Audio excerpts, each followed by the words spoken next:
Welcome, ladies and gentlemen, boys and girls, and children of all ages, to Week 11's breakdown of 5 different games with myself and Mike Johnson over here at 1 Week Season. If you're listening to us on podcast because you love that 1.5 speed, feel free to always listen to it at that, because that's what I do with all my podcasts. However, we're also streaming this on YouTube, and feel free to go ahead and check us out there. And we have a live stream going on with that as well. With that being said, we're going to jump into 5 different games here this week with Mike.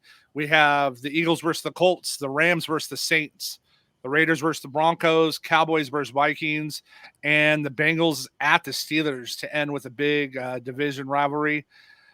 We're going to launch with the Eagles and Colts, and I'm going to let Mike jump right into it here and let us talk about a game that projects at 45.5 on the over-under to start.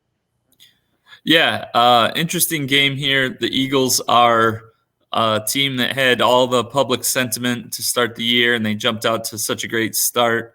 Had a pretty poor showing on Monday Night Football against the Commanders this last week. And, we've seen historically second divisional matchups, lower scoring, second divisional matchups, oftentimes teams that dominate one game. There will be adjustments made in the second time around. The team that lost will have a much better performance. That's exactly what we saw with the Commanders pulling out a win there. So it's an interesting spot from that standpoint, because the Eagles don't really have a lot of positive vibes in the community right now. Now they're playing on the road against the Colts, who they had the big hiring of Jeff Saturday, which was all in the news and very controversial. And then they went on the road and they beat the Raiders. And so a lot of positive, good mojo going on around that situation. But again, this is where sometimes zooming out and looking at the macro situation is really important, because the reality is, a week ago, if it was last Saturday, we were looking ahead about this Eagles-Colts matchup. It would have very different sentiment that people would have towards it, just because before that Monday night game, people were way higher on the Eagles. Before that victory over the Raiders, people were way lower on the Colts, when in reality, beating the Raiders isn't that big a deal. And the Commanders are a pretty good team in a second divisional matchup. So I think it's an interesting spot to kind of build some lineups around, or to find some pieces from, and just kind of take advantage of that public sentiment being so reactionary and recency biased. So that being said, right, if the Eagles don't go where they are last week, right, we have Hurts is 8,200.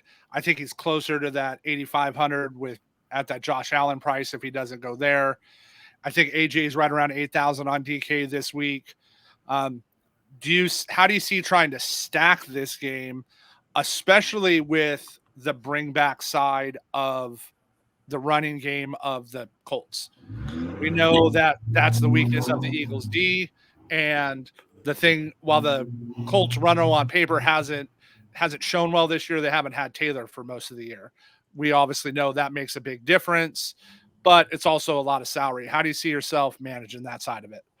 Yeah, so, the Eagles' prices, they played on Monday night, so their prices were set before that game. But in any regard, I think Hurts is a guy who we haven't seen the ceiling for a while. Sometimes it was because it wasn't needed. Sometimes it was because he had some games where he wasn't great. This is an interesting matchup. The Colts have a very, very good run defense. But most run defense metrics are specifically to running backs. Running quarterbacks kind of are their own category. So the way I look at this is the Eagles' offense depends a lot on their running game. They're built around that to a large extent. And I think they're going to struggle to have their running backs create many yards. So what that's going to do is put a lot on Hurts with his legs. He averaged something like, I think it was like 14 before their bye. He was averaging like 13 or 14 carries a game. Maybe it was 12. It was somewhere in that 12 to 14 range. And since their bye, after week 7, he's only averaging like six or 7 carries. So I think we could see him have that big rushing workload, partially by design and partially just out of necessity to move the ball. And then in the passing game, losing Dallas Goedert is a much bigger deal than most people are going to realize. I think that the Eagles, their backup tight ends, aren't just going to come in and replace Goddard. So I think that's going to force more targets to the receivers. And specifically, I'm pretty high on Devontae Smith this week. Let's go. I think Stephon Gilmore has been really good this year. He's a big physical defensive back and kind of the only guy that can really match up physically with A.J. Brown. I don't think A.J. Brown's going to be like shut out like he was on Monday night. I think he'll have a solid game. But just you lose Goddard, you have a tough matchup for Brown where he's not going to be able to, take this huge chunk of the target share. And what does that leave you with? I mean, I don't think these guys who, Stoll and Jackson are basically 3rd or 4th string tight ends on most teams. And then, Watkins and Pascal aren't like big target earners. So I think Devontae Smith is set up for a really good spot, and I wouldn't be surprised to see him get like 9 to 12 targets this game. Then looking at the Colts side, as you mentioned, Jonathan Taylor, Jeff Saturday, their new coach, clearly he gave Jonathan Taylor the ball on almost 50% of their plays last week. Taylor looked very healthy, busted that long run. So this is a guy who's, at like a 25% discount from where he was priced in like weeks 2 and 3. And he's got a good matchup. They're going to lean heavily on the run.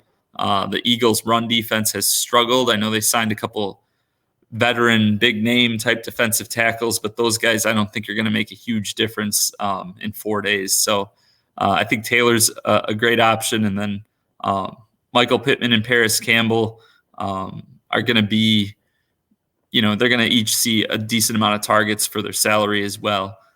So yeah, there's, 3 different Colts bring back options and different ways you can get creative with it. So one of the things we have for our prop side at 1 week season this week is we have some props on this game. And I want to talk about one of the unique ways to stack this game in an underdog player, prize picks type of situation. So this is you want to be able to take that DFS theory and correlate it.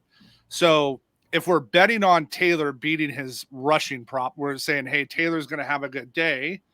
We're saying Ryan against the Eagles' stout pass defense is probably not going to hit his prop. So then how do you correlate that coming back? You can turn around and try to find, is Devontae Smith's yardage better? Is his targets better? Is his, which is better for him, receptions, and take advantage. And that's one way off of this game to create a 3-way prop and work that into those sites and give you a base to start with. I think I've seen a lot of people going in and they just pick like, okay, I like this guy. I like this guy. I like this guy. And I think the advantage I personally have had this year, I was just talking with someone earlier and I shared them some screenshots of like how I've actually done. And just to say, hey, like I'm not making this up. Like this is really what I'm doing and showing them real tickets. And I think there's a big edge against those sites right now because not a lot of people are doing that yet. Yeah, absolutely. Yeah. And there's, and it's very similar to DFS with the correlation, like game stack sort of thing. The difference is it could be a chalky thing. There could be a bunch of people that play it and it doesn't, like if it hits, you get paid out. It's not like DFS where like you could hit the right game stack. And if you don't have the right other pieces around it, like maybe you just min cash or don't do, don't have a big hit. But that's the kind of neat thing about the props and the underdog prize pick stuff. Yeah, you have the nuts besides mixing a couple weeks ago, like I had. So yeah, right. I did. I had it. I had the team. We were all over it. And I hadn't played Mixon, and you weren't with it if you didn't have Mixon. So, going to move on to an interesting game next that with all the injuries and everything going on is just one I'm going to be interested to hear your thoughts on. at the beginning of the season, no one would have thought in week 11 that the Rams and Saints would be an over-under at 39. No one expected that. It's been a unique match. I also think it gives us some leverage points in the small range of outcomes if it goes the other way. How are you feeling about this game, and where do you see yourself taking any stances here? I don't feel great about it. I think on name value, it doesn't look right, but based on what we've seen on the field, it makes a lot of sense. Sure the does. Rams offense, they can't run the ball, and they aren't real good at pass protection. Saints D is a little bit beat up right now, but they've been very good in spots.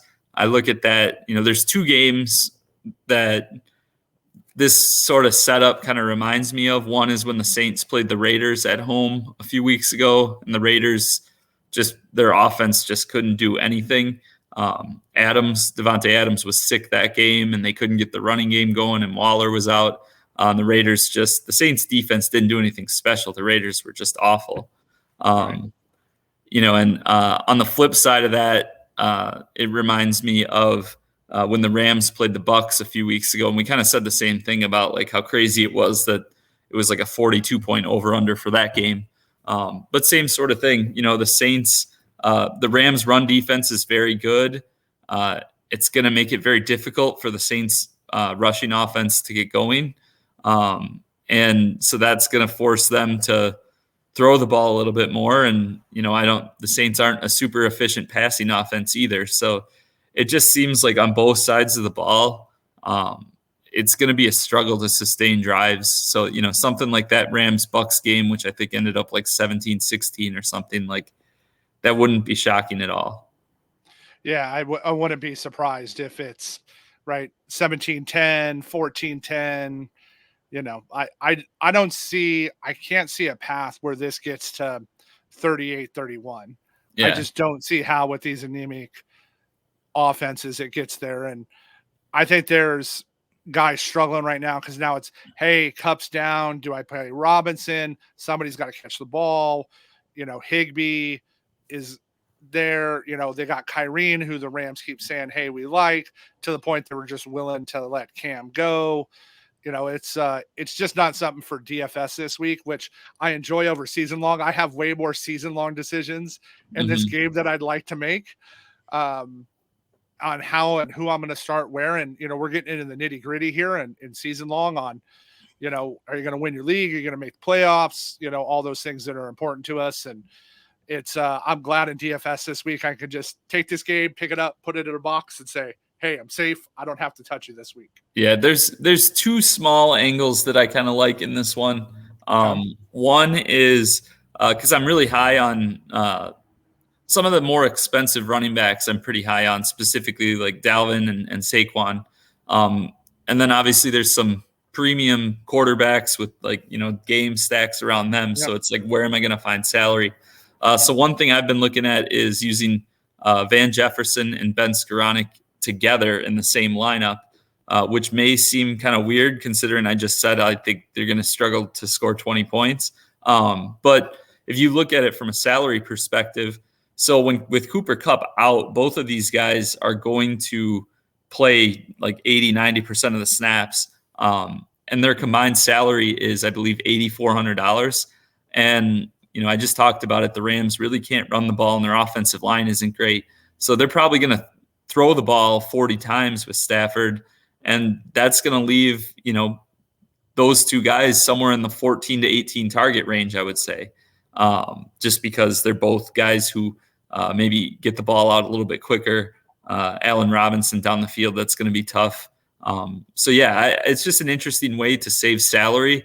And it just, you don't need that to be what carries you. But if those two combine for, let's say they get 16 targets and they have, 11 or 12 catches for even like 100 yards, 120 yards, that's 25 points. And what that opens you up to, especially in like some smaller size stuff, is you could have like a Bills, like a Josh Allen stack with Saquon and Dalvin, where you've got some floor and ceiling to really, you could stack together a bunch of 30-point scores. So just an interesting way I'm looking at it. The only other piece really would be Juwan Johnson, who has looked good. He's like the tight end one, and he's only $3,100. So he's not like a priority piece, but if there's a lineup I really like and he can be that last piece, I'll consider it. Yeah, especially in tight end Armageddon again this week, right? We got Casey, no Kelsey. We have no Kittle, right? Now we lose Goddard, who's been great for Philadelphia. Andrews is beat up. And Andrews is walking wounded, So there's, I think tight end again is going to be, hey, who do you have, the guts to play, as we saw Thursday night, which Mr. Hilo was giving me crap when I posted. I don't know if you saw, I bet the Titans money line. I really like the Titans in that spot. And it was like, I posted right before the game, and he was like, cash out now. And I'm like, I think Green Bay's a little overrated right now, and where they're coming and where they're going to land against this particular matchup. And I'm glad I held on to that. And now I get to give Mark a hard time about it. That was the right move. Yeah. And I would have told you that before. Yeah. That was, I was on it. I'd been really hawking that game. And I actually had to make some leagues where I because of all my injuries and situations and, some of the high stakes leagues, Hooper and Hilliard, like I had to start in a couple spots, and that Hilliard touchdown really gonna, I think, save my bacon here. So I'm hoping that it does. Well, let's move on to a division rivalry here that some would again think at the beginning of the season, hey, this could turn into a really fun game this time of year. Let's see what their offenses can do with the two new coaches. Meanwhile, we have all the reports that Russ is calling out Seattle audibles and no one knows what he's talking about. And, this Raider at Broncos game's only 41. I want to start off on the Raiders side and see what your thoughts are, because I have some thoughts here. First, let's start with Devontae. And how do you think he's going to match up with the Broncos? Have shown they're willing to put Surtain on. He's going to shadow you, and you got to beat us with someone else, especially with everybody else out for the Raiders. Yeah. So, and Surtain, he did follow Adams a decent amount last time. He doesn't really go in the slot though. And with Waller and Renfro out, Adams should have a higher slot rate. Like he did last week. He was moving around the field a lot for the Colts game as well. I am worried about Adams being on the injury report all week with an abdomen, a core muscle injury. We saw that Saints game a few weeks ago when Adams was sick, when he wasn't himself, and how it just like imploded the entire offense. So that's got me a little bit worried. But he's, prior to that, I was very high on him just because him and Jacobs have combined for like close to 70% of the Raiders touches each of the last 2 weeks. So those two guys are such an integral part of the offense that they're not gonna not throw to Devontae Adams, especially when they're missing a bunch of other key pieces. They're not gonna just like not throw the ball to their best player just because they're scared of Patrick Surtain. Like Devontae Adams is still Devontae Adams. And he's still going to run 30 to 40% of his routes away from Surtain anyways. So that wouldn't be my reason to go away from it, but I will be watching closely if there's any Shefty bombs or anything like that about Adams' true health status later today. Cause if he's fully healthy, he's a guy I'm definitely interested in. Well, the Raiders have been very susceptible to quarterback fantasy points, right? If you look at their matrix, they're giving up a ton of points to fantasy quarterbacks. Do you see yourself with any chance you're going to have any Russ in any of your lineups against that team this week? Yeah, I'm a glutton, so I probably will. It's a spot where, Russ had his best game of the year, 27 DraftKings points the first time these teams matched up. The Raiders defense has just gotten worse since then. You talked about Russ with the audibles and the Seattle play calls and stuff. And mean, it's going to be interesting this week to see who's more confused between Russ and the Raiders defense. It's just going to be like a giant game of Marco Polo out there. But yeah, it's one that, and it becomes so easy to stack him, right? Because with Judy out, we saw Sutton earlier this year just becomes like a target hog. Like he locks into him. Dulcich is playing like almost every snap. He's running routes all over the field. He's getting downfield targets at tight end. And then Kendall Hinton, the slot receiver with Hamler and Judy out, he played a bunch last week and saw like 5 or 6 targets. He's sub 4K. So yeah, it's hard not to, take a look at that, look at all those things and see what, with those combined price tags of like, 15 to 16K for a Russ plus Sutton plus one of those other 2 guys, 60 points is very doable there. And what it opens you up to with the rest of your roster is particularly interesting. What about a Jacobs bring back? Yeah, I mean, Jacobs is in a good spot for sure. The Broncos. So the Broncos defense is very good against the pass. They've struggled a bit against the run, but at the same time, they're a good overall defense. I think sometimes we get too caught up in this, like, oh, this team has this run DVOA and this pass DVOA and whatever, and we'll like overreact to those things. When in reality, to me, it's just the very top and very bottom teams where it's like super predictive. I think back to that Mixon game, and all sorts of people were saying like, oh, like he wasn't a good play because the Panthers have the 8th best run DVOA and the 25th pass DVOA. Well, like 2 weeks later, the Panthers have the 22nd run DVOA. So like, 7th wasn't, those teams in the middle are all very close. So I guess where I'm going with this is the Broncos are a very good defense on the whole, and they're playing at home, and the Raiders offense has, it's shown the ability to completely fail at different points. So, with all those things in mind, I think I have a lot more concern for Jacobs in this matchup than I think a lot of people that I've heard talking about him this week. So one of the things too, like people haven't looked at, like, so you talk about that versus just DVOA. Well, let's break it down, right? Denver and pass yards allowed is one of the best defenses, if not, I think they're number 1 in the league now. They were like 174 going into this, right? Versus Las Vegas, who's 250. So I can definitely see, loving that upside of, hey, maybe Denver opens it up. Maybe they try to figure some stuff out and maybe we could get some scoring in this game. But on the other end, they talk about, Denver's run D is 20th DVOA.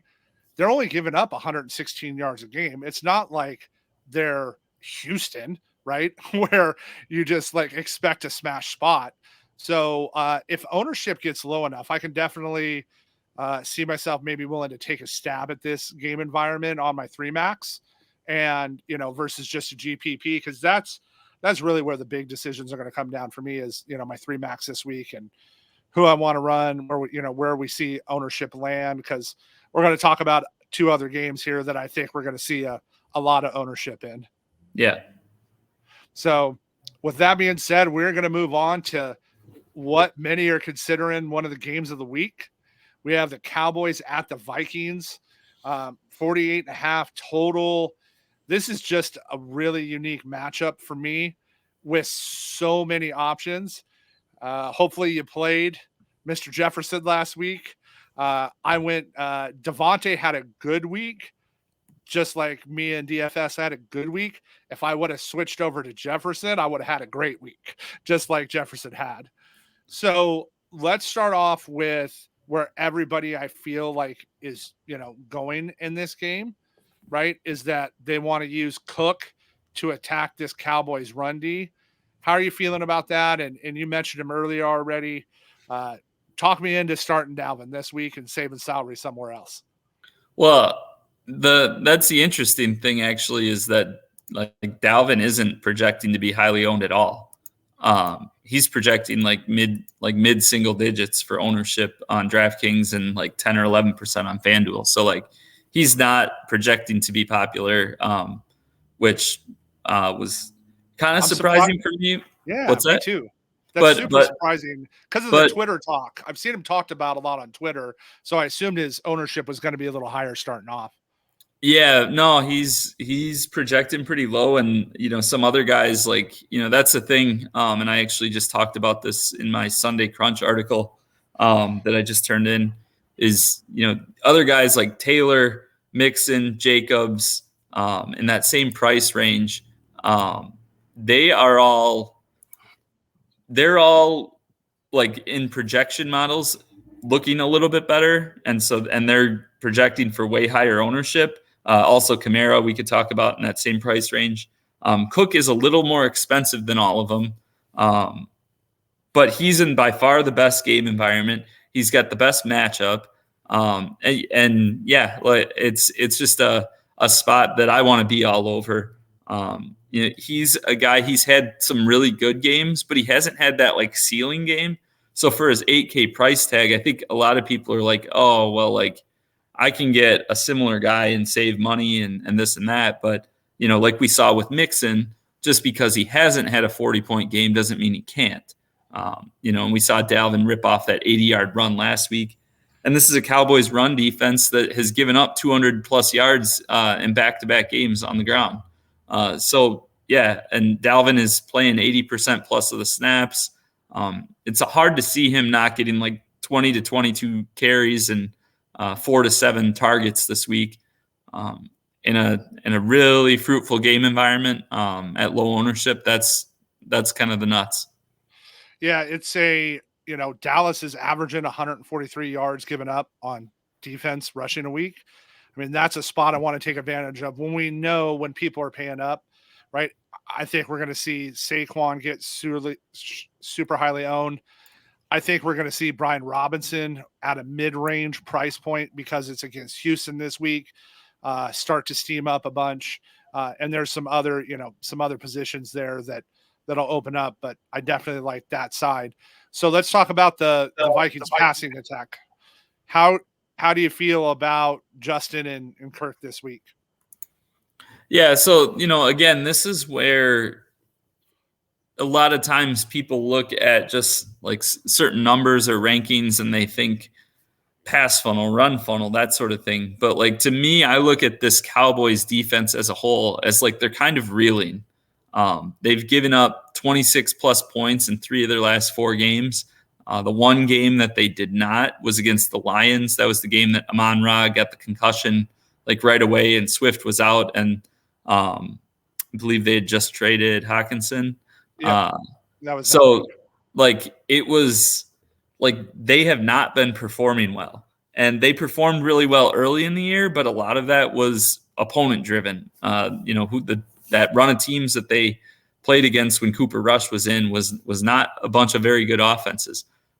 So I look at how bad the Packers offense has looked most of this year, and then how bad they looked on just Thursday against the Titans, and how good the Cowboys defense made them look. And I look at this Vikings offense with all these explosive pieces, and I think, that's part of the reason I'm very, very high on this game. I don't think the Vikings defense has been that good really at all year. They just kind of find ways to win games, and the Cowboys defense looks very, very beatable. So when you have explosive offenses and vulnerable defenses, that's what I want to. Those are areas I want to target. So yeah, it's going to be hard for me not to have one of Jefferson or Cook on almost every lineup. And then, so how do you bring that back from the other side with Dallas? I like Lamb's pricing this week. Dallas stepped it up last week and threw the ball a bunch more, right? As they were bringing Dak back in, he'd, thrown like 27, 29, 25 or something like that, and then I think he threw for 35 or 37 attempts last week. How do you see yourself working that side of the ball in? And do you see yourself having any exposure to the Dallas backfield? Yeah, I'm very, very in on Tony Pollard this week. I'm actually happy that Zeke's going to be active. I was Drive down some ownership. Yeah, it's something that I was hoping to take advantage of last week, but then the reports came out Saturday, and then Zeke ended up inactive. So Pollard ended up highly owned anyways. But the way I see it, like the Cowboys just lost. This is a big game. They play the Giants on Thursday, then on Thanksgiving. So there's two things. They've got this. They claim Zeke is so important to them. Well, if he is, and he's coming back from this knee injury, and he's going to be wearing this big, bulky knee brace. So he's not going to be, number one, he's not going to be as effective as he had been earlier in the year. He's going to struggle somewhat. So in this game that they really need, that's going to be a difficult matchup, and they're going to have to fight for, like, they can't afford to, like, just give him his 15 to 18 carries he would usually get and live with lackluster efficiency. And then on taking that a step further, they have another game on Thursday. And if they really do think that Zeke is important, he's going to be important for that game too. So like, you play in 4 days. They're not going to give him, when he's battling this knee injury, a crazy touch load. So, I think Pollard's got a great chance at 18 to 22 touches. He's in a very good matchup again, a great game environment. We've seen how explosive he can be, right? He had 35 or 36 DraftKings points on 15 touches against the Bears. So, him at like sub 5% ownership, and his price tag is still relatively low. Like, I am all over that. And I think the passing game is interesting too. We saw Lamb finally have a ceiling game last week, which shows us he can do it. Schultz is looking healthy and looks like the guy who was the tight end 3 last year with Dak. And then you've got Michael Gallup playing over 80% of the snaps, and all that success from Pollard and Lamb and Schultz. At some point, Gallup's going to have a game, where he has like 120 yards and 2 touchdowns because he's just the forgotten guy by the defense. So, I kind of went on and on about the Vikings guys, and clearly you can tell I'm pretty excited about the Cowboys guys. So I just think this is a game that both teams have to expect that their defense isn't going to hold the other team to like 13, 17 points. So they're going to need points. So they're going to come out fairly aggressive early. And one of these teams is probably going to build a lead, get up 14-3 or something. And then it's just, wheels up. Both teams are going to be trading blows. So let's go opposite side.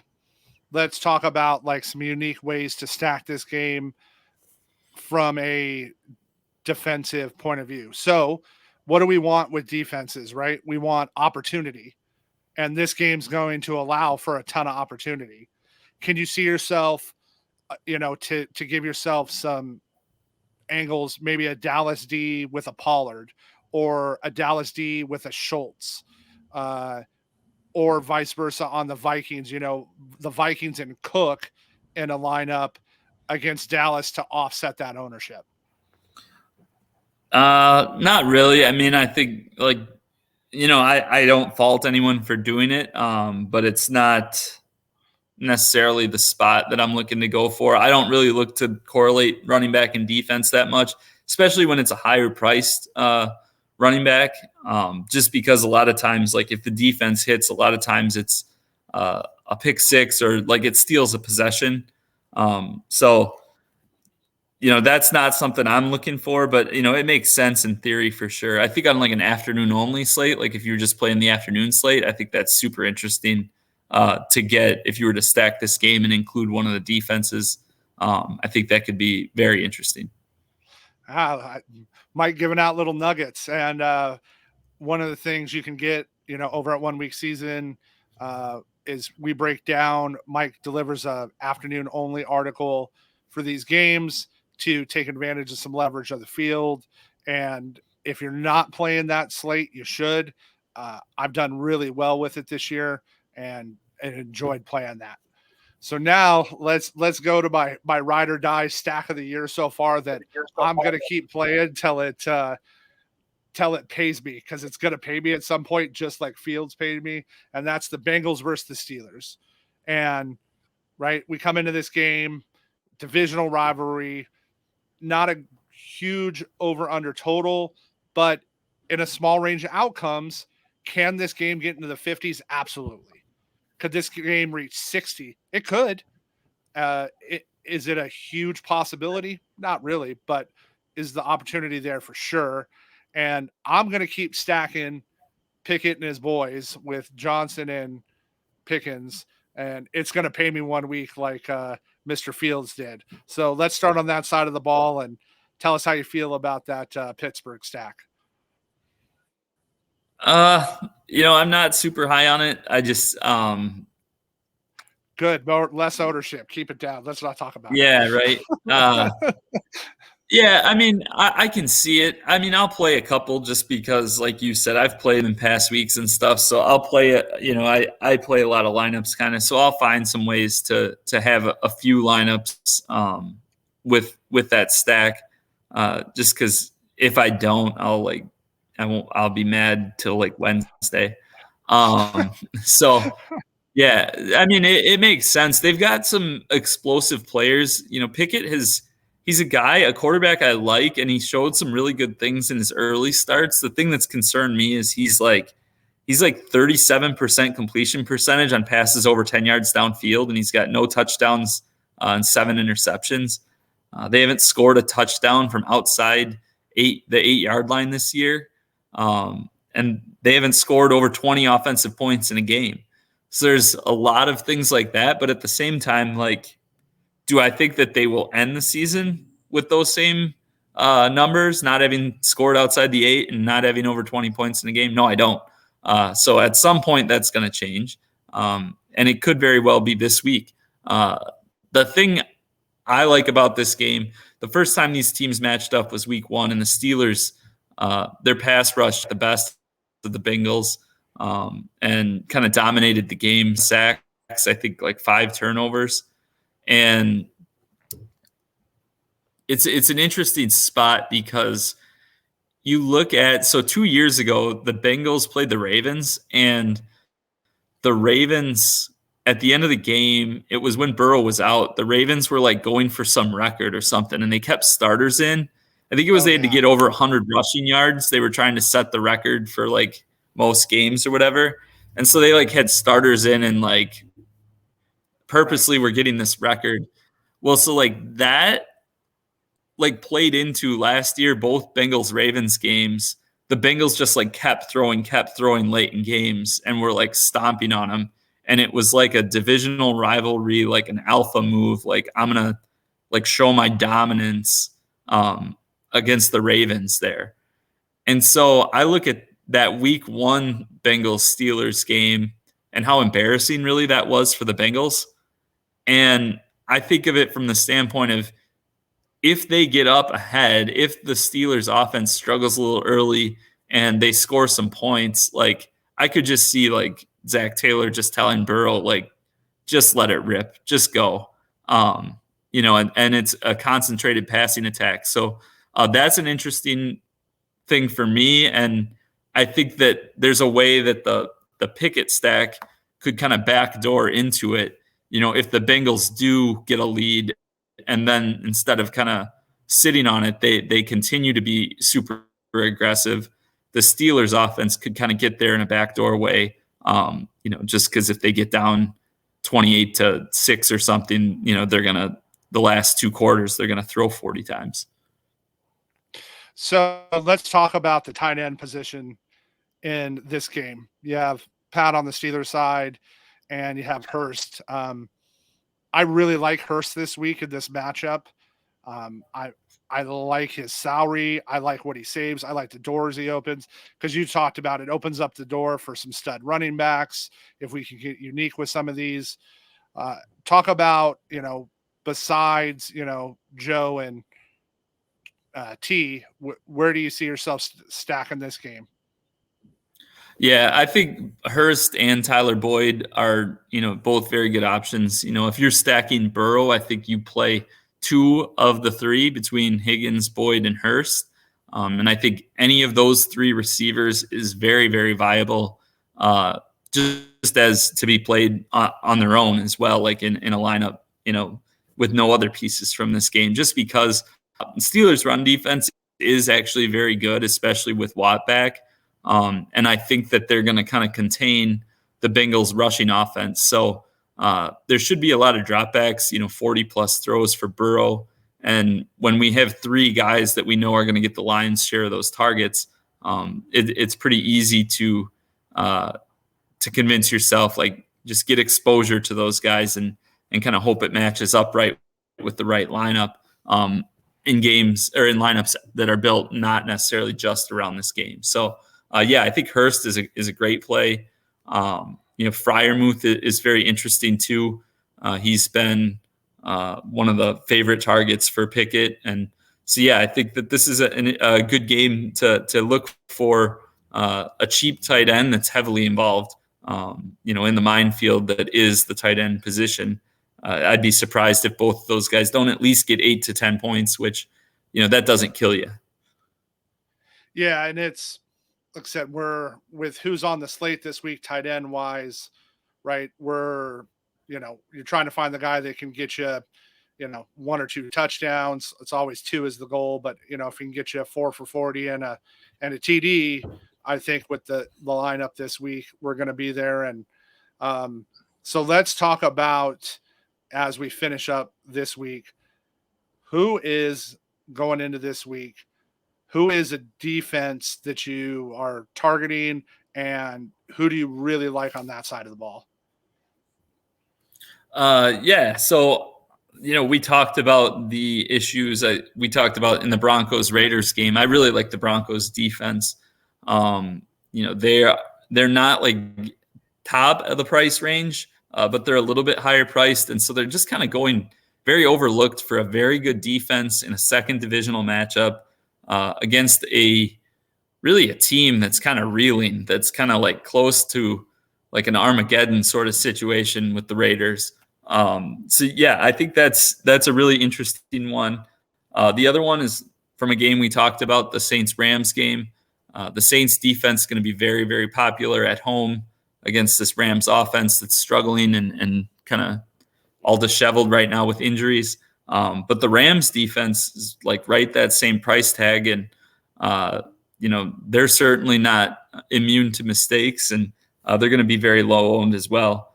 And the final one, again, from a game we talked about, the Colts defense is interesting to me. Just they're min price. They're all the way at the down at the minimum. And you got the Eagles playing on a short week without one of their key offensive pieces. And I talked about how the Colts defense kind of limits the run, which is what a lot of the Eagles do, what it's built around. So for min price, I could see them having like an 8 to 10 point game with, any defense can pop off for a touchdown. So if you can get min price and save that salary and also get it at low ownership, I think that's a pretty interesting way to build. Yeah, I don't like min price at high ownership. I'm really trying to avoid that. But when I can get min price at low ownership, I definitely like to take advantage of that situation. And this is another game here. If you're looking at Underdog, Prize Picks, Drafters, any of those sites, this Bengals Steelers game is another great way to stack it in the terms of, Burrow pass attempts with, T targets and, Hurst. I don't believe Hurst props are really set where they are. One of the things you want to avoid is getting lost in the math, right? Because we can say, hey, I really trust these projections and they're right there. And the line markets have been efficient this week, but when guys are beating them, they're beating them heavily. So I think this is another unique game situation to stack up and take advantage of from that side of the ball. Absolutely. All righty. Well, we're going to finish up here this week. Once again, if you're listening to this on podcast, this is also on YouTube. You can throw it on your player there. You can come look at our pretty faces if you can handle that for 45 minutes. And good luck this week in the DFS streets, and we'll see you guys soon.